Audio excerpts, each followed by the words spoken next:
Hey, this is Life with Sean Renee here, back with another video. Like, comment, and subscribe to my channel. This video is called My Friend Faked Her Death. Let's watch the video. Get ready with me while I tell y'all how my friend faked her death. So the story starts about a year and a half ago. I was scrolling on TikTok and I came across a video about the rookie. And the girl who posted it was like, I'm making a group chat on Snap, and if you want to be in it, comment your Snap and we can talk about the rookie, we can make friends, yada yada yada. And I was naive, so I was like, this is so cool. Let me comment my Snap. So there's 4 main people in this story. There's Alyssa, Chrissy, and Sarah, who were the absolutely psycho, crazy bitches. And then there was Shyla. And Shyla, we were friends. Like, we were the only sane people besides one other girl in that group chat. And we would just text each other and contemplate how we got in such an odd situation. Fun fact about Alyssa, she changed her name on TikTok to Sadie. Like, everybody in her comments calls her Sadie. And it's the weirdest thing to me. Before anyone comes at me, no, she is not trans. Like, she just changed her name. But I will still be calling her Alyssa. So Sarah and Alyssa lived in the United States, but Chrissy lived in Austria, which I think is one of the only things that she actually told the truth about, because everything else that came out her mouth is a lie. When I first joined the group chat, they seemed fairly normal. They were a little obsessive, but it wasn't like all that bad yet. Within probably the first month of being in that group chat, Chrissy started messaging me privately, which is fine, but I could tell fairly quickly that she was into me.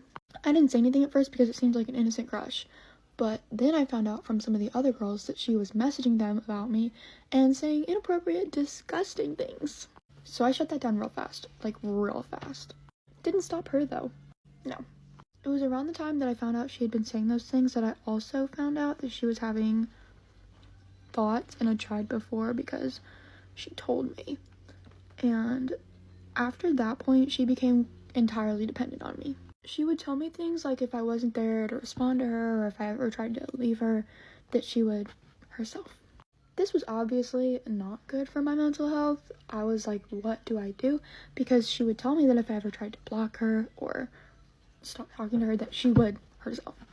So I was trapped. Like I said before, she continued her advances towards me, but she got a little bolder with them because she started doing it in the group chat and on private message. And I didn't know what to do because she had convinced me that if I were to step out of line or do anything really that was not what she wanted, that she would try to. So I would basically just laugh it off, because what else can you do? Well, despite all my efforts, she still tried to herself. And I'm going to put a lot of things in quotation marks because they were false, all lies. And this would become a reoccurring thing after this. So the first time that this happened, I believe she texted the entire group chat and was like, peace out. And we were all like, huh? And then she came back a day later saying that they just let her go.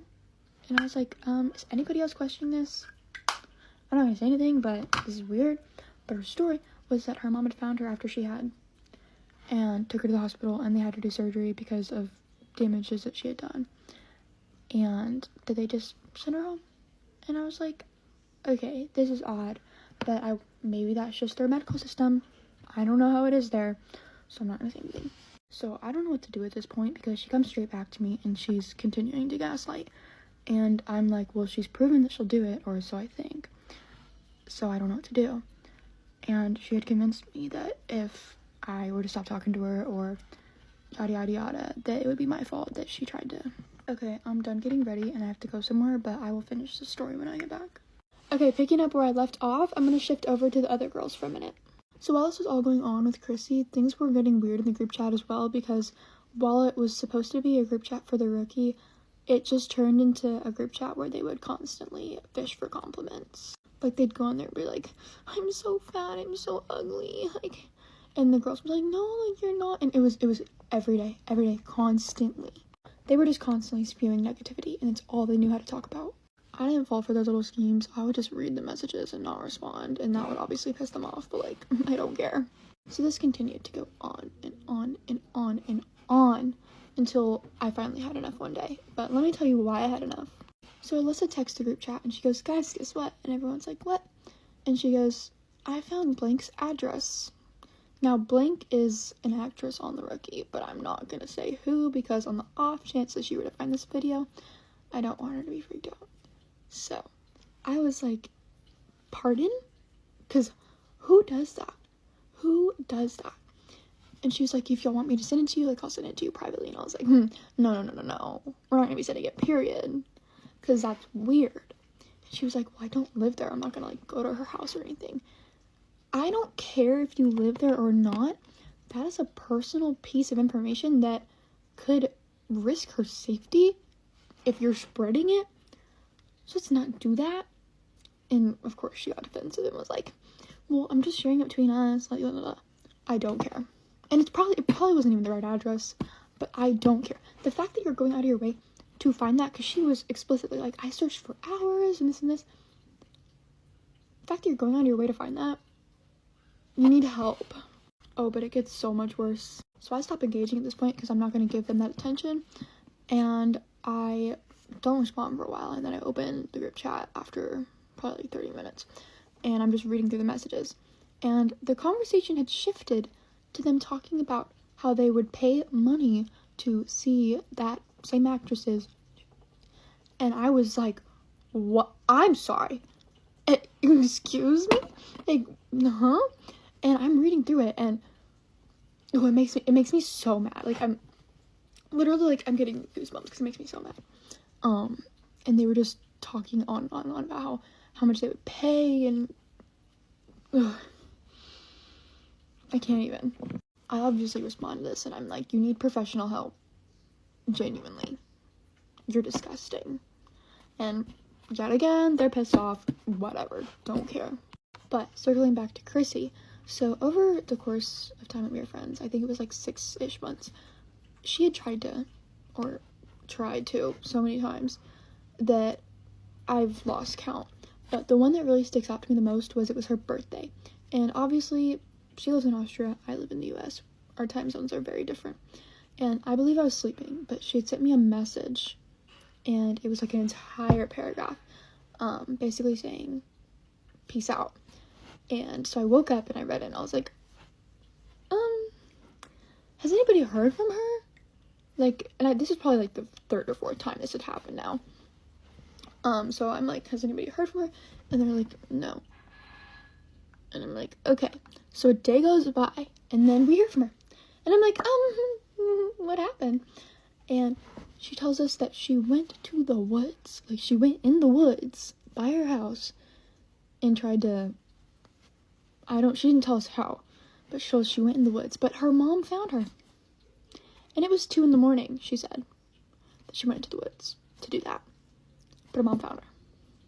Make that make sense. But anyway, her mom found her, took her to the hospital again, and they let her go. And I'm like, okay, this is getting ridiculous, because by this point, it's happened 3 or 4 times. And I'm like, this is a joke. It's a brutal joke. But these girls are still eating it up, and they're like, oh my gosh, like, I'm so sorry, like, what can I do for you? And I'm like, shut up. I remember there was one time where she was gone for a week, and then said that she was actually admitted, and I was like, okay, that makes more sense. That one might have been real. But the others, absolutely not. I also want to add, multiple times she had a friend named Sophie log into her account for her and give us updates. But it was so obviously Chrissy, because she typed the exact same way. And I know it's kind of weird, like, there's a certain way to type. Yes, everybody types a certain way. And I will die on that hill. And like I said, I'd had it to hear. So after a while, I eventually called her out, and I was like, I don't think you're a real person. I think you're Chrissy. And she was like, why would I do that? And so I told her to add me on her Snap account, and after going back and forth, she was like, fine. So I get a notification from a Sophie, and I accept it. And I click on her account. Her Snap score was like less than 10. I think it might have been 0.